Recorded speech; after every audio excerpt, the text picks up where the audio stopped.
if you plan for it correctly, it is the best time in life. Absolute best time in life. The only person you have to satisfy is you. You could go on all these great adventures that you never got to go on before on your terms. And it is just the most exciting period. And if you're still looking at it through the lens where this is a period of decline, you're going to miss a golden opportunity. Welcome, everybody. It's time once again for the next chapter with Charlie Hedges, as he explores turning the page on his life and yours.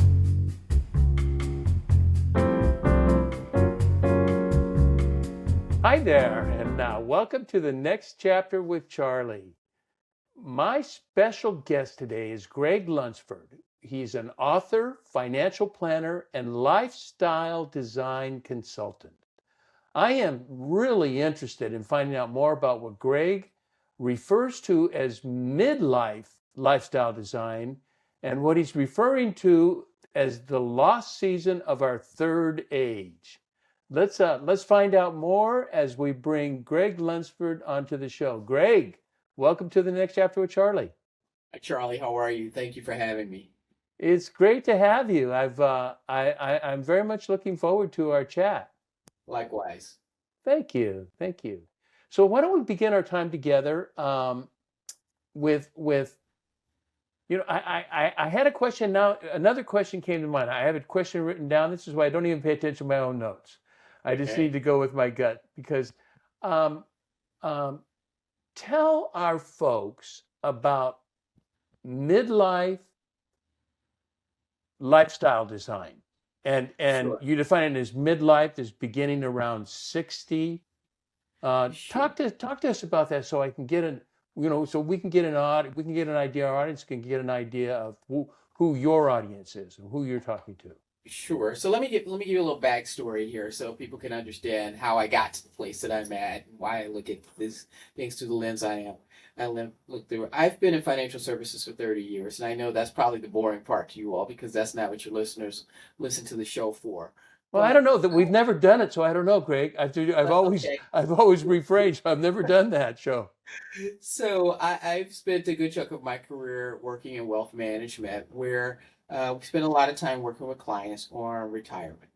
Okay. And around 2008, I had an interesting experience in that we were in the global recession, and there were people coming into my office, and they were the beneficiaries of early exit packages. And when I came into the industry, what we had been told was that going into retirement was a economic choice. If a person could afford to opt out of work, they would opt out of work. And what I was finding is these individuals were being given these great economic incentives to leave work, and they weren't leaving work. And so I went on this quest to figure out what the problem was. And in that, what I discovered was that lifestyle has changed in the 21st century. And that's where I focus not only my academic writing, because to figure this out, I went back and got a PhD in where I did retirement transition studies. And that led to to the answer to your question, which I'll address in a minute. But what I've learned and what I now talk to clients about, in addition to the fact that we need to solve for their financial readiness, there's also a lifestyle readiness that comes along with this. And when the two together is very powerful, but when they are not together, then that could be problematic. So, Charlie, to answer your question, when we look at retirees and we start looking at what is called the required minimum distribution, for anyone who has a retirement plan, there will come a time in your life where the government is saying you put money into your retirement account all these years, it went in tax-free, it grew tax deferred, and we never taxed it. So when you get to a certain age, 73 being the age for most now, we're going to ask you to take money out of this account so we can tax it.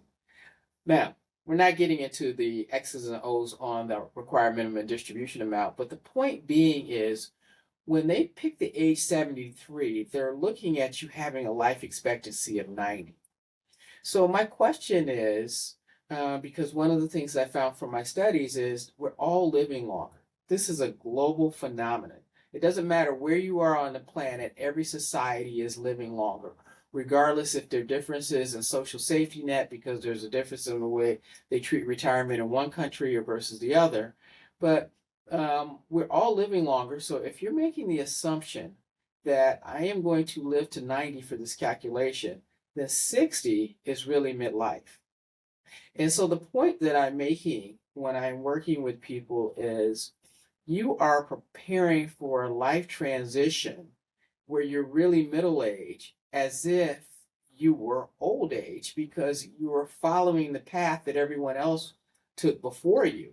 And their longevity, their lifestyle, their ability to contribute was much different than yours. Oh my. And so if we can figure out how to do this in a way that is unique to the individual and the times we live in, it could be the most dynamic part of your life. I'll tell you something that's interesting. I had at 76, I'm like unusually healthy for my age. I just don't have issues. Although I tested out and I have, which everybody post 75, I'm told literally every male will have some form of prostate cancer. It's just, it just happens. But what they do, because prostate cancer is so slow in maturing that it's a 10 to 15 year before it could become the kind of cancer that could become troublesome. They mostly put you on a watch list and they just, you go into observance, so they observe, how the cancer is doing. Well, my doctor told me, said, Charlie, I know this sounds weird coming from a doctor, but you're too healthy. We're going to have to put you through radiology because I think you're going to live longer than 10 to 15 years, health wise. And so so that just right there forced me to think at 76 that 90, that 90 is a real legitimate age for me to ponder. And I have not done that. That's a recent thought to me, Gregg. That's exactly right. So how do we prepare for that? And what does that mean? Because this is the first time that a person probably can spend more time in retirement or having a period where they're operating under their own personal freedom than they did when they were working. And if we don't even, one, recognize the phenomena and two, don't plan for it, it could be a troubling period because retirement, which I've learned from my studies, is not a joyous transition or an easy transition for a lot of people. One, because of how it's perceived. When retirement systems first started out, it was really just a way to move older employees that management didn't want. They would prefer a younger employee because we're in an industrial era and work was more physical. And so, what would you rather have? Would you rather have the 20-year-old swinging the hammer or the 45-year-old with arthritis swinging the hammer? Yeah. And so, a lot of people felt they were being displaced, they were being devalued, things of that nature. And it wasn't until like the 80s where retirement sort of became cool. And that was because we had a global recession. And so, a number of companies, like the scenario I just gave you, in 2008, but the 1980s were a period where there's global recession where they gave people early retirement. And so now you were given, instead of waiting to 65, maybe you were let out the door at between 55 and 65. And so you had a 5-year, 10-year extra on this pension that the company gave you. However, what they weren't anticipating is that people would start living longer. Healthcare got better. Every decade we get about 3 years added to our life.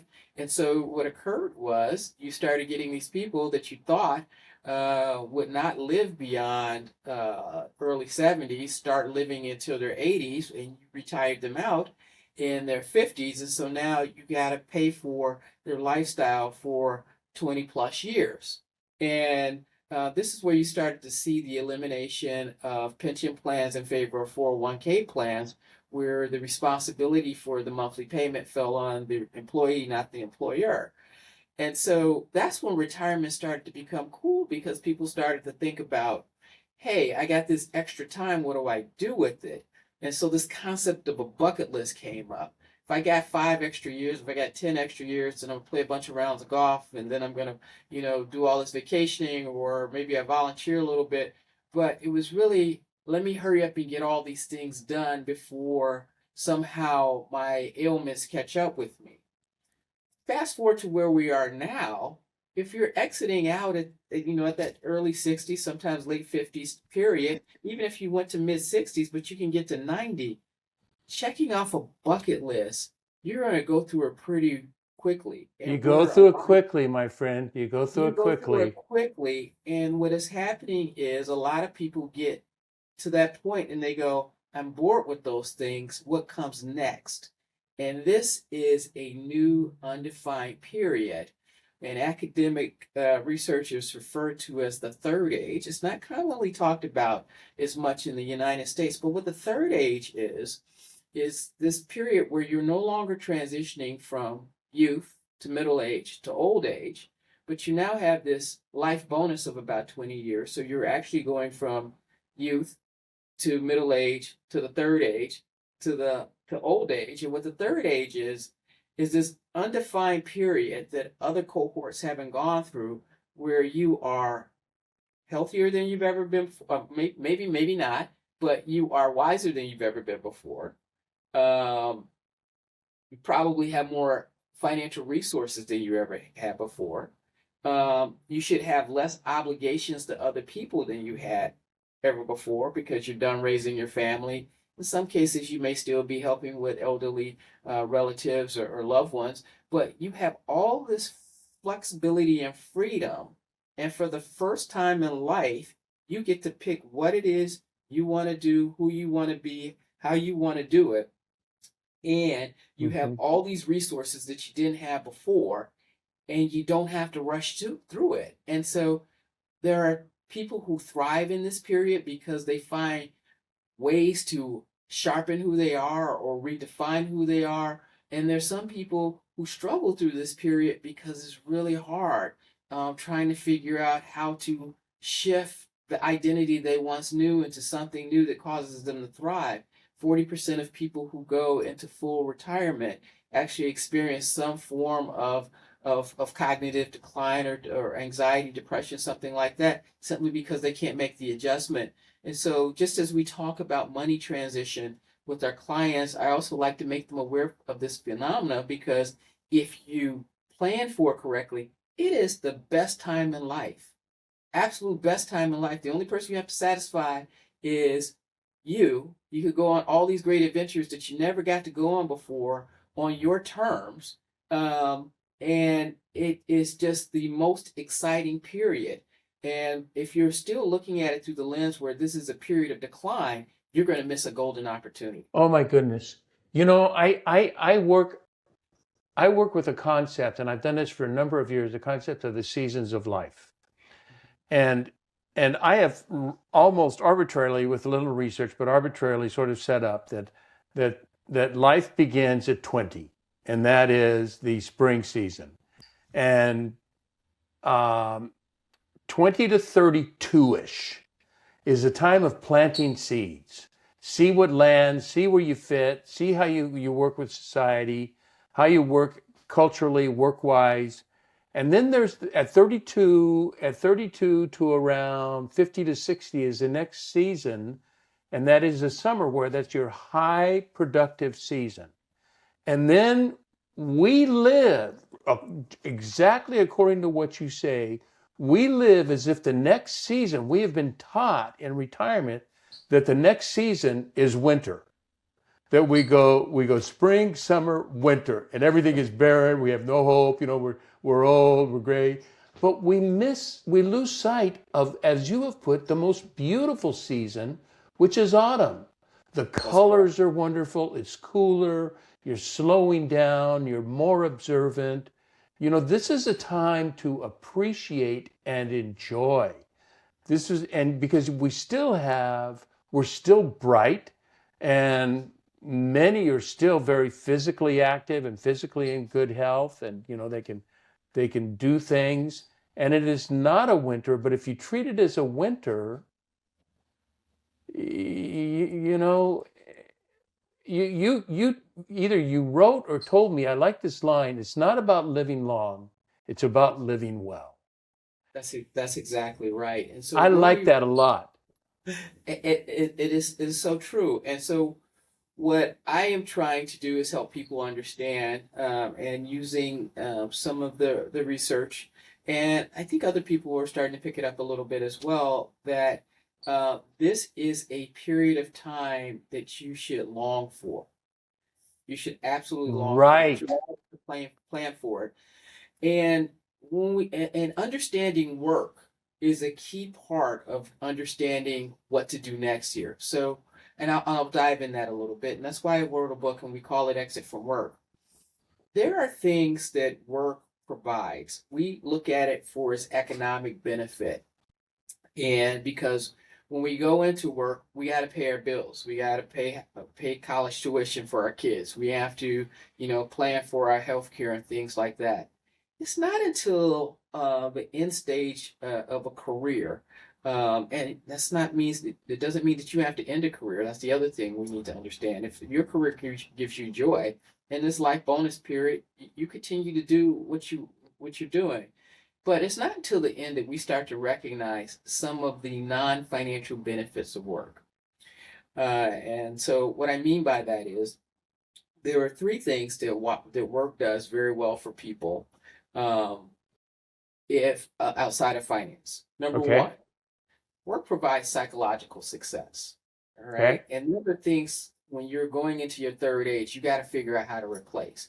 So who does not like getting recognized, getting accolades for doing something well? When you're in a work environment and you accomplish something, assuming it's a positive work environment. I know a lot of people don't have positive work environments, but when you are in a positive work environment and you accomplish something, you get recognition for something, people respect you for something, that contributes a lot to your identity, who you Okay. are, what you do, and things like that. Okay. So a lot of people struggle when they leave work simply because they don't know how to replace this thing that makes them feel fulfilled with something else. So the first thing I would say is before you walk out the door or you make this transition midlife, Uh-huh. figure out the next thing that will give you positive psychological success.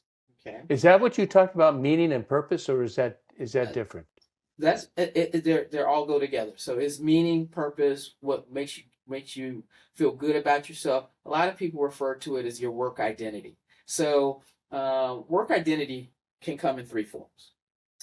First one could be in alignment with a profession. So everywhere you go, even if you're at work or not, if you have certain titles or something like that, that's what the community recognizes you with. So you're Dr. So and so when you're in the operating room, but when you leave the operating room and you're in your place of worship, you're still Dr. So and so. So a lot of times there may be a hard time breaking into that next phase where you leave work because you go, I no longer go in the OR. Am I still Dr. So and so? I no longer go in the courtroom. Am I still attorney so and so? I no longer go in the classroom. Do they recognize me as Mr. or Miss, the teacher? When I go to the ice cream shop where the students used to come around me, will they still think I'm cool? So there's an association related to title. The other association for work identity could come from brand. So you may be the person in your community that's recognized because you represent a stellar brand. You could have the number one position in the organization or the last place position, but they associate you with brands that they view have a lot of value and place a premium on who you are or what you do. Maybe Google means that you're really smart, even though you may not be an engineer at Google, or being at Nike means that you're a good athlete, even though you may not even work in that department, Right. right?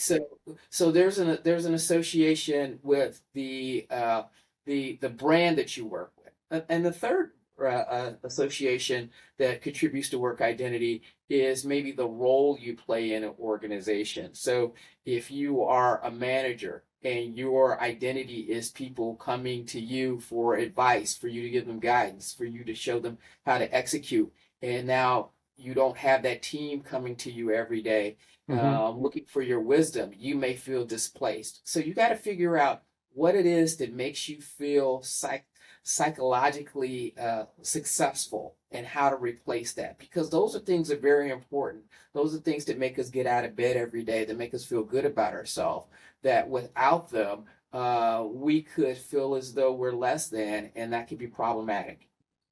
I'm wondering as you talked about brand, work identity, and I'm sorry, I don't recall the third one, So, but so work there. identity comes three ways. Is the title? It could come through the brand of the organization, or it could come through the role. Okay. What I'm wondering as I'm now in older age, or getting into the process of older age, having been retired for 10 years now, um, those are sort of, the work identity is dependent on external values, on other people, other situations, what you're receiving. I am finding where I am is I am switching.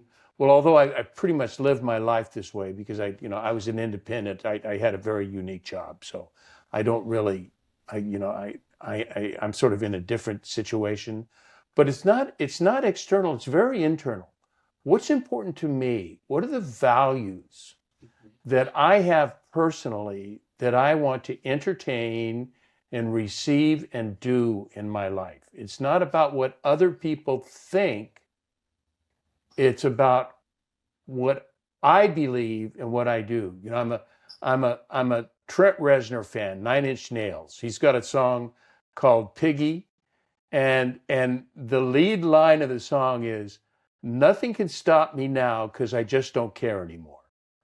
Uh, I really like that title. It's not about not caring. It's about apatheia. Are you familiar with that word used by the Christian mystics, apatheia? I'm not.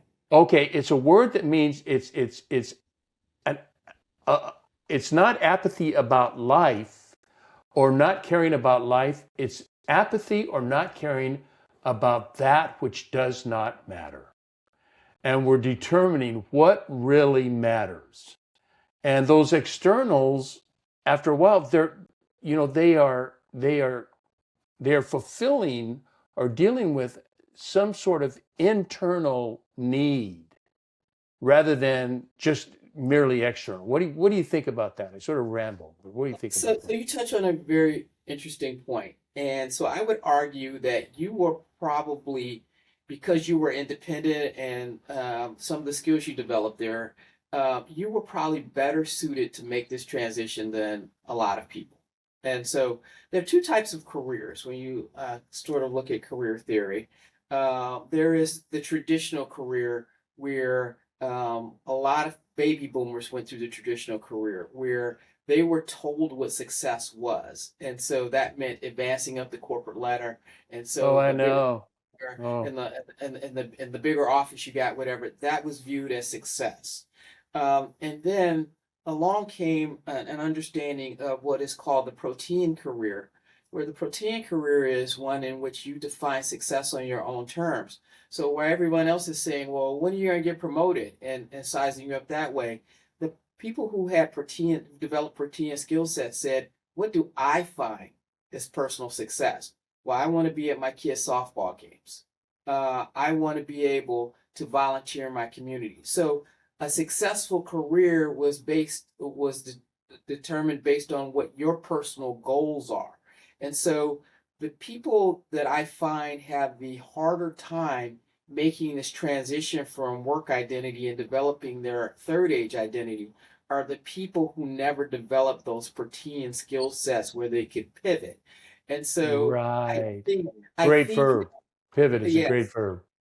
So what I find is we have to look in our environment to find where we get examples that could take us forward here.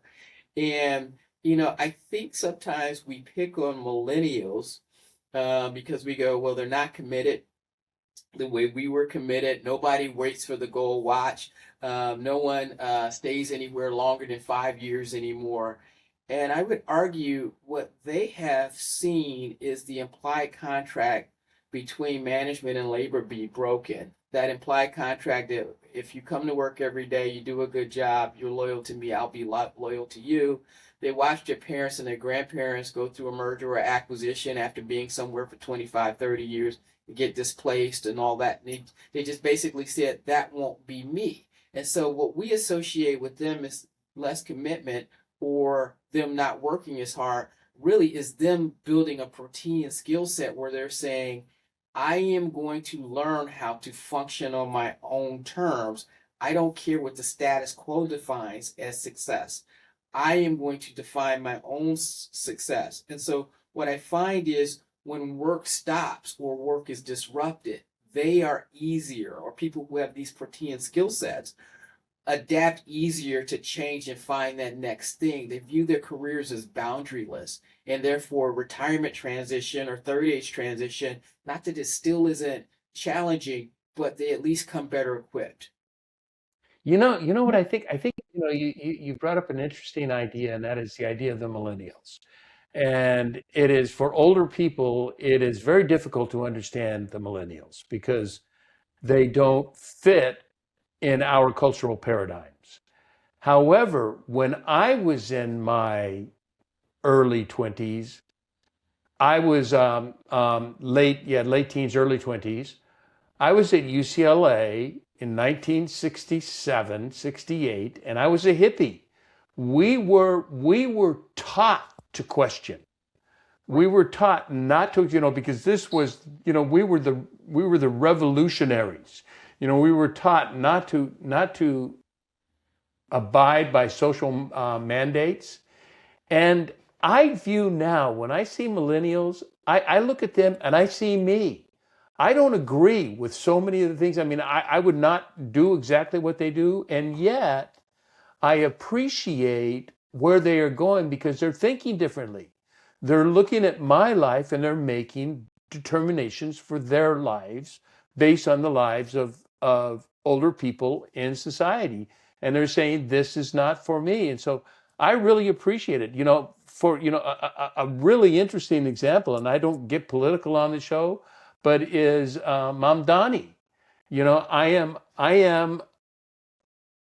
I'm a very open-minded conservative Republican, but I mean like extremely open-minded. And while I may not agree with this so-called socialist, not so-called, they are socialists with the socialist movement, I may not, I may see the pitfalls of that. I also see these are kids, to me in your 20s, you're a kid. These are kids searching for something better than what they're seeing in the world. And I feel like I have to pay attention to them. I have to listen to that. And I really do appreciate where they are. I think the thing is, you should be able to ask the question why, no matter what stage you're in, right? And so what we're looking at is they're asking the question, why do I have to follow this traditional path? And a lot of people look at them, maybe in the boomer cohort, and go, well, we comply. That's what you're supposed to do. Yeah, yeah, Right, right. yeah. And let's see how did that work out? Right. And so the argument I make when you when you get to your 60s and you're now middle age, and you should also ask the question why. And people will go, well, why don't you just comply? You're 65, that means you're supposed to leave your place of work. Says who? Right? And when you ask yourself the why, you go, well, that was because when Social Security started, the average male lived to 61, the average female lived to 64. And so you didn't have time. What I'm telling you now is you get a life bonus. And so you got to ask yourself the why. And if you are not developing this new identity, taking on some protein skills to figure out the next thing, you're going to miss this great opportunity. And so I think we're all encouraged. And I'm not saying the millennial path is right or wrong, but I'm saying there is some value to the approach. Right, right. And it's not a matter of right or wrong, because right or wrong, I'm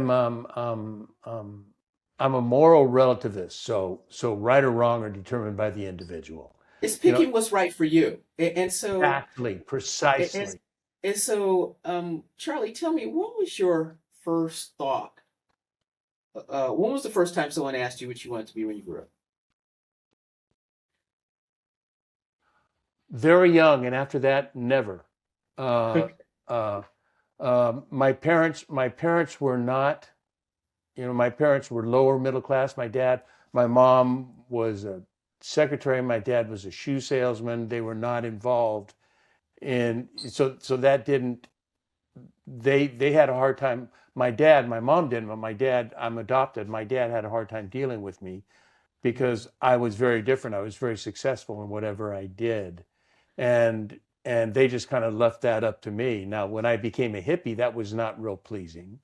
Uh, that didn't fit everything, but I lived, until I was 30. I lived a quite radical life.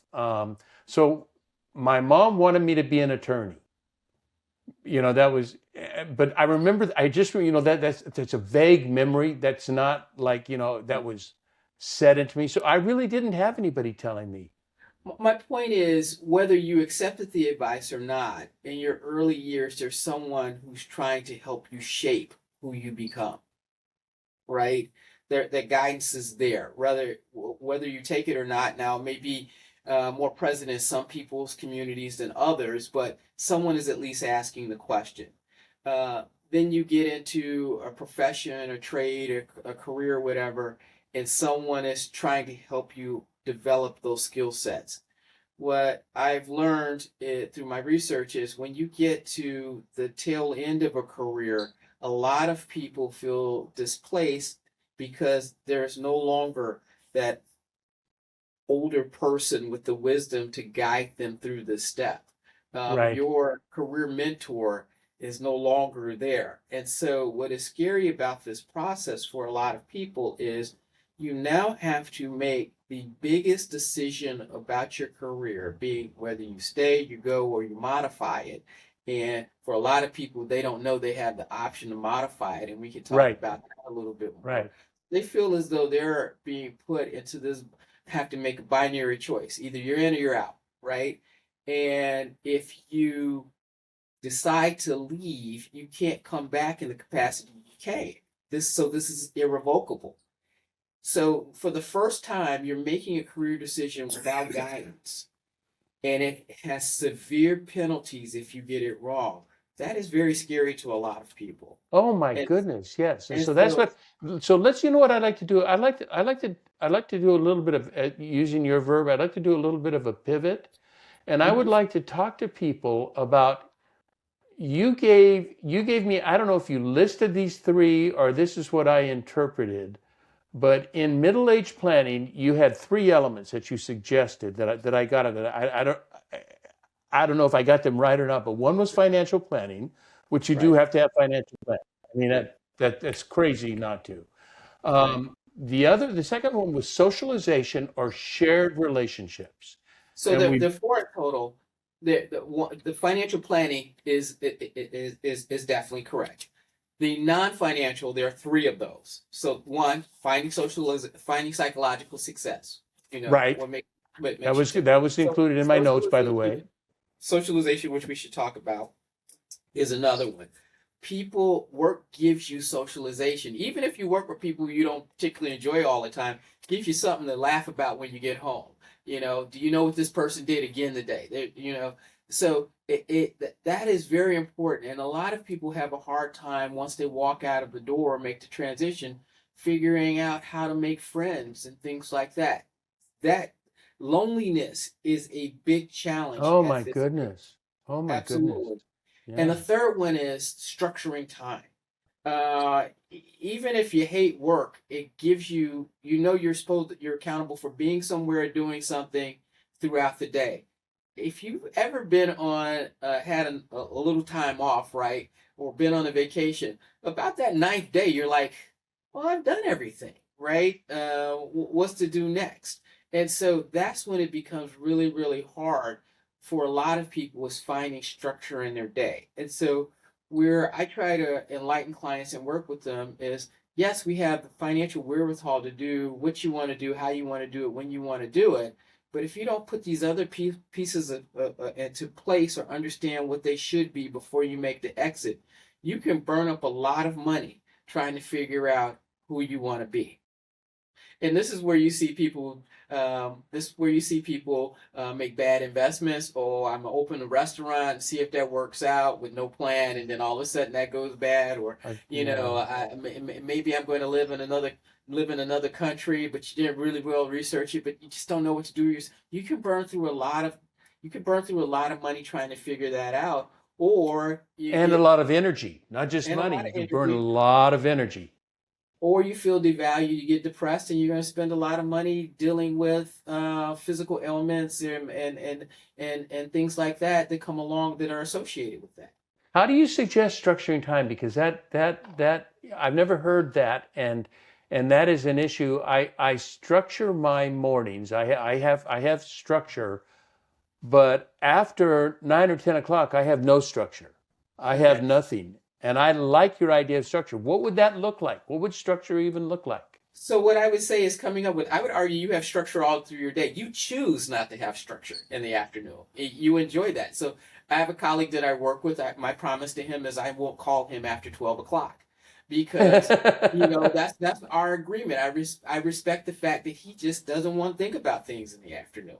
So in the morning, he thinks about things. In the afternoon, he doesn't want to think about things. I mean, he is crossed 70 and he's just like, you know what? Here are the aspects I like and here are the aspects I don't like, and this is how I'm going to do it. And I applaud that and I support that. What I would say in terms of figuring out how to structure your day, your time, or whatever, there are two things that I would say. Um, Filling your day is not the same as doing things you find fulfilling in your day. So, That's uh, nicely put, bro. That's nicely. So filling your day is it's not the not the same as same as finding fulfilling your something day. fulfilling in your day. Yeah.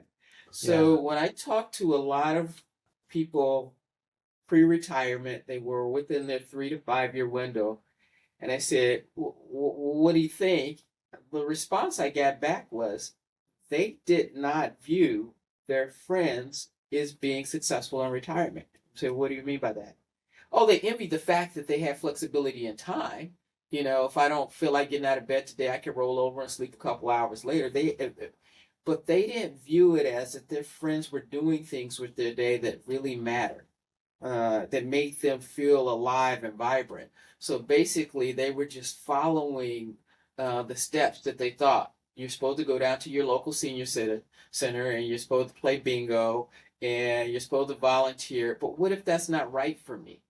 And so what if that's not right for me? And so you have to come up with some things that fit well for you. And so this is where you're starting to see a little change in recognition. And I write about a couple of them in my book. One of them that I think is fascinating, being an academic, is they are now university-based retirement communities. So what is a university retirement community? There are universities that and I attended one. I went to Loyola Chicago.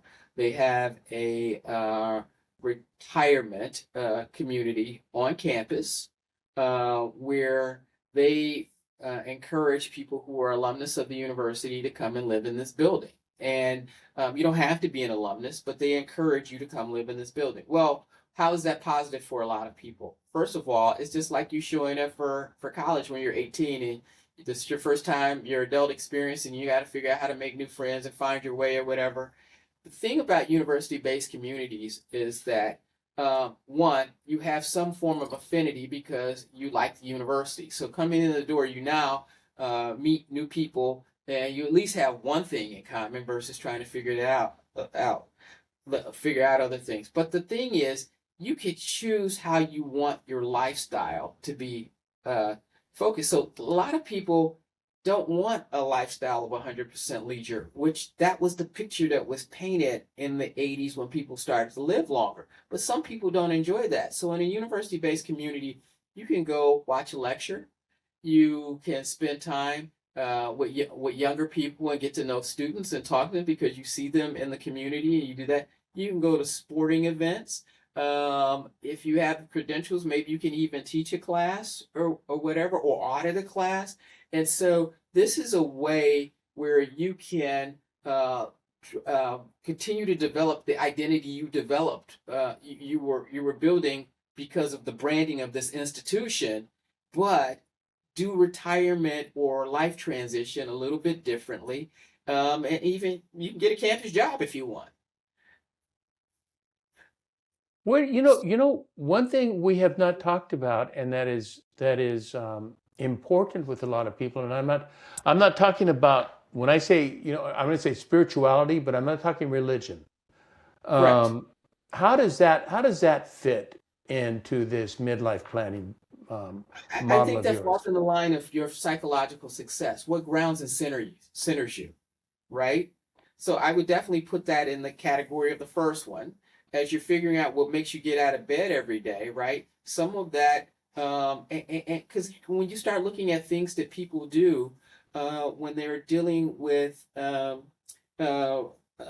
stress and things like that, one of the things that people will encourage you to think about is focus on gratitude, right? Focus on public service. The more you do for other people, it kind of makes you forget about what you perceive as a deficit that you may have. And so I think spirituality is wound in that, and each individual define that. But the more you start to think about what you're grateful for, the more you start thinking about what your blessings are and things like that, that makes you feel as though you're living a better life. And that contributes to your psychological success. That's wonderful. Thank you. Thank you. Yeah. Yeah, I like that. I like that structuring your day. I like open-ended days, but I probably long for a little bit more structure. Now, it is difficult. I've been encouraged to mentor. I deal with kids not I deal with, I get the privilege of working with kids in inner city. And I've been asked to be, if I want to be a mentor. And I say no. Because I can't I know me, I can't maintain that commitment because a 16-year-old kid needs commitment, and the last thing they need is abandonment. The last thing they need is to get attached to me, and I walk and I don't and I wouldn't walk, and I just don't want that commitment.